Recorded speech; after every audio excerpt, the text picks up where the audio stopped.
ہم دشمن کے خلاف ڈٹ کر کھڑے ہیں، یمنی مجاہدین کے سربراہ کا دبنگ خطاب۔ یمنیوں کا عوام غاصب حکومت سے بدلہ لینے کا مطالبہ۔ جھنگ احمد پور سیال 18 ہزاری شورکوٹ میں لاکھوں افراد بے گھر ہو گئے، امدادی کارروائیوں کی اپیل۔ MWM کے تحت سیلاب سے متاثرہ علاقوں میں امدادی کارروائیوں کا آغاز، خیمہ بستیاں قائم، میڈیکل کیمپس لگا دیے گئے۔ سیلاب متاثرین کی بحالی کے لیے وحدت جوت کے رضاکار سرگرم عمل، فری میڈیکل کیمپ قائم اور ہزاروں افراد کو ریسکیو کیا۔ جھنگ، ملتان، شورکوٹ اور چنیوٹ میں امدادی سرگرمیاں جاری۔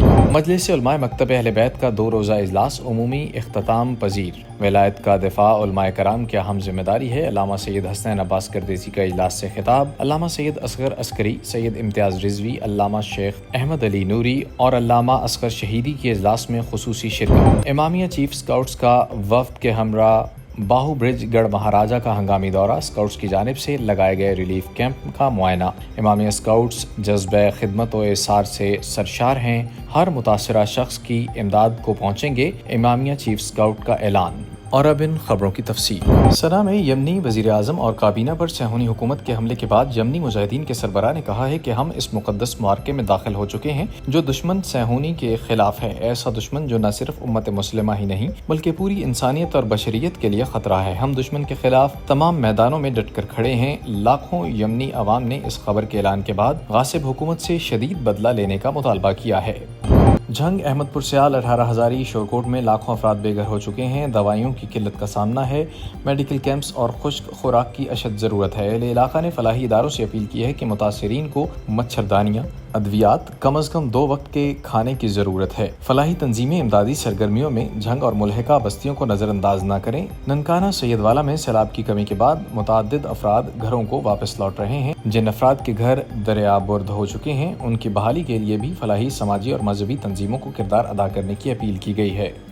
حالیہ سیلاب سے جھنگ، احمد پور سیال، چنیوٹ اور ملحقہ بستیوں میں بڑے پیمانے پر نقصان ہوا ہے، فصلیں دریا برد ہو چکی ہیں۔ MWM نے مومنین کو مشکل کی اس گھڑی میں تنہا نہیں چھوڑا اور تمام علاقوں میں امدادی سامان پہنچا دیا گیا ہے۔ جھنگ اور گرد و نواح میں متاثرہ افراد کی عارضی خیمہ بستیاں قائم کر دی گئی ہیں، میڈیکل کیمپ سے ابتدائی طبی امداد بھی جاری ہے۔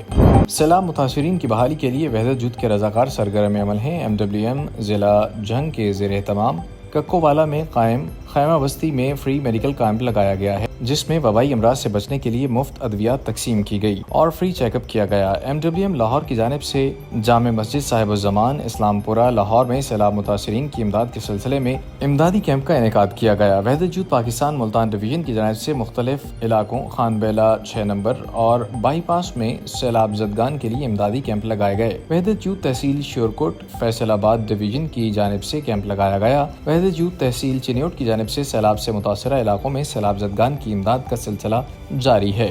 مجلس علماء مکتب اہل بیت کے زیر اہتمام 2 روزہ مجلس عمومی کا اجلاس اختتام پذیر ہو گیا۔ اجلاس سے ماہر تعلیم سید امتیاز رضوی، ممبر GB کونسل علامہ شیخ احمد علی نوری، علامہ اصغر شہیدی سمیت صوبائی و ضلعی عہدیداران نے خطاب کیا۔ مجلس علماء مکتب اہل بیت پاکستان کے مرکزی صدر علامہ سید حسنین عباس گردیزی نے شرکاء سے خطاب کرتے ہوئے کہا کہ ولایت کا دفاع علماء کرام کی اہم ذمہ داری ہے۔